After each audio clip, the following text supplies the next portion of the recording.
Sure. So the Russians outnumber the Ukrainians in terms of country's population by 4-1, and in terms of military enrollment by 10-1, and in terms of potential draftable population by almost 20-1. They also are drawing upon 70 years of Soviet stockpiling. Now, we've all seen these these photos of rail lines where they're bringing in these old T-62 tanks that were built in the 60s and 70s and from Siberia, and we're like pointing and we're laughing. It's like, it's basically a can with a turret. It's not a great piece of equipment, but it's better than what the Ukrainians have. The Ukrainians didn't modernize their military at all since 1992. They've been relying upon ancient Soviet equipment that has not been maintained at all. And then they're reliant, of course, upon imports from the West, donations primarily. That's been working, but that has a shelf life. The issue is that we don't fight like the Russians and the Ukrainians do. We don't do set piece engagements with large scale artillery assaults and moving slowly. We do lightning strikes. We have an air force. We do deep penetration bombing.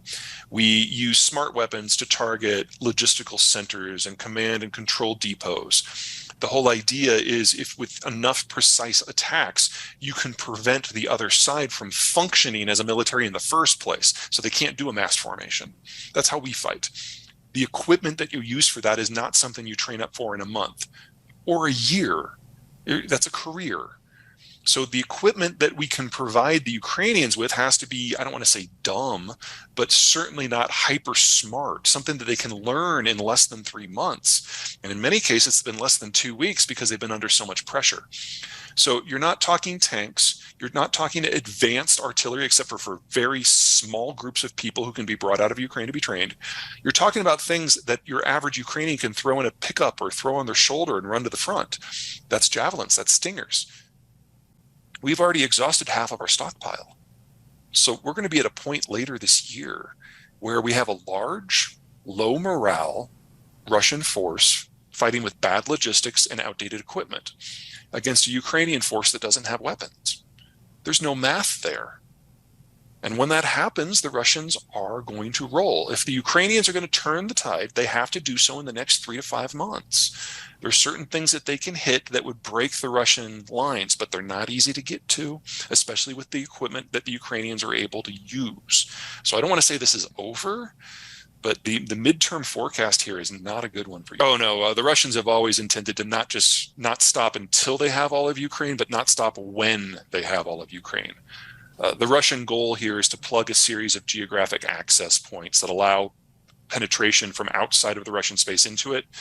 So the Polish plain, for example, the Bessarabian Gap down in Romania is another one. And unfortunately, Ukraine is between Russia and those gaps. So when if the Russians feel that they have subjugated Ukraine enough, they will then expand the war into additional countries.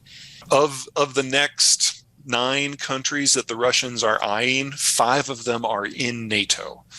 So the American plan here is to give the Ukrainians everything they can possibly use in order to prevent a direct American-Russian fight. One of the lessons we took from the Ukrainian war in its first week was that the Russians are not capable of complex operations, which is what we do best. So we know if we have a direct fight, the Russians are going to get obliterated. But the Russians see this as a fight for their existential survival, and they're right. So if we do have that fight, there is very little to dissuade them from using nukes, because from their point of view, they have nothing to lose. The matter that we think of modern economies. Now, this was probably happening anyway. The Russians were completely dependent upon Western tech to make their extractive sectors work. We're already starting to see the impact of some of that in their oil fields, especially in the eastern part of the country. And the Russian demography is among the worst in the world. So the Russian ethnicity was absolutely going to die out at some point over this next 80 years in the century. But if they cannot secure Estonia, Latvia, Lithuania, Poland, Romania, then they've failed. And they have already locked in the price for launching the war. If they launch the war and fail, that really is the worst case scenario for them. And I find it unlikely they'd be able to capture as much as they feel they need to.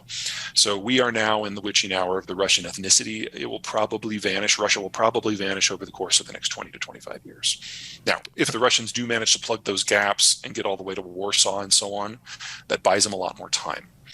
But it doesn't end the it doesn't change the end destination here. Okay, so we knew as of 2 years ago that China was already the fastest aging workforce in human history. Since then, more data has come out, and it now suggests that by 2050, there'll be fewer than 650 million Chinese. So we're looking at an excess of a 50% drop in their population in 30 years, assuming nothing else goes wrong. So many other things are going wrong. We're going to lose Russian crude from the market, whether it's because of sanctions or boycotts or degradation in the field because they can't get the tech in that they need. That hits China more than anyone else. We're seeing disruptions in agricultural markets, and the Chinese are the world's largest importer of either foodstuffs or the stuff you need to grow foodstuffs. So we're looking at a catastrophic reduction in their ability to maintain their standard of living before you get into the manufactured side of the equation. Already, there is not a manufacturing product that can be made in China at a lower cost than can be made in North America. Their labor is already aged out. The only reason we think of China as a manufacturing power today is because of the sunk cost of the industrial plant. You have to rebuild that. That doesn't happen overnight. That's not free. We're working on it. But there's no way that China emerges from this decade as a consolidated power. They won't have the people, they won't have the economy, they won't have the energy to keep the lights on. Most Chinese governments, going back for the long 3,500 years of Chinese history, have collapsed because of internal issues. Because you've got a strongly centralized system that tries to suppress everything, and that means you get bureaucratic sclerosis, which ultimately consumes the country from within. Or you get regional power mongers who basically take matters into their own hands and basically secede from the state, and it turns into a war zone among all these little principalities. We are at the extreme of the first at the moment. We will see the extreme of the other one within a decade. I don't think it's an incorrect measurement. You just have to take it in context with a lot of other things. So think of GDP like a baseball. If you throw it up, it goes faster and faster, and then slower and slower and slower and slower and slower. And at the peak, just before it falls, it's the highest it's ever been. China's basically been on that upward curve now for 40 years, but as their demographic situation gets worse and worse, the pace of increase is slowing. And I'm assuming here that Chinese data is a little fabricated anyway. That's just how things are. It's entirely possible that they're past the peak already. I don't know. I don't have access to the internal files of the Chinese system, which let me back up. They don't collect what we would consider a real GDP number. So it's not like we could penetrate their information networks and get that number and find out what the truth is. No, they just don't do it. So their numbers are estimates that come from regional leaders who are trying to succour favor with the central government. And so everything is always inflated. And we've seen that now, that untruth unwind with the demographic data. That's how we know they're missing 100 million people. They just fabricate them in order to get better subsidies. But you have to take into account what goes into the GDP data. Labor force for China, for a value-added economy, is always going to be the most important piece, and they just don't have that labor force any longer. So anything else that piles on top of this, an energy crisis, a materials crisis, a trade crisis, a transport crisis, all of which were in progress, just makes it worse. Well, let's split this into two categories. First of all, most of the countries that we consider competitors, China, Russia, Iran, they are so dependent on globalization. Really, the question should be how are we preparing for their weakness rather than their strength? One of the mistakes that we made in the early post-Cold War years when the Russians fell down is we were neither supportive enough of the Russians to help them become something better and different, nor were we willing to put a bullet into Russia's head to make sure that they were never a threat again. We just kind of muddled through and ignored it.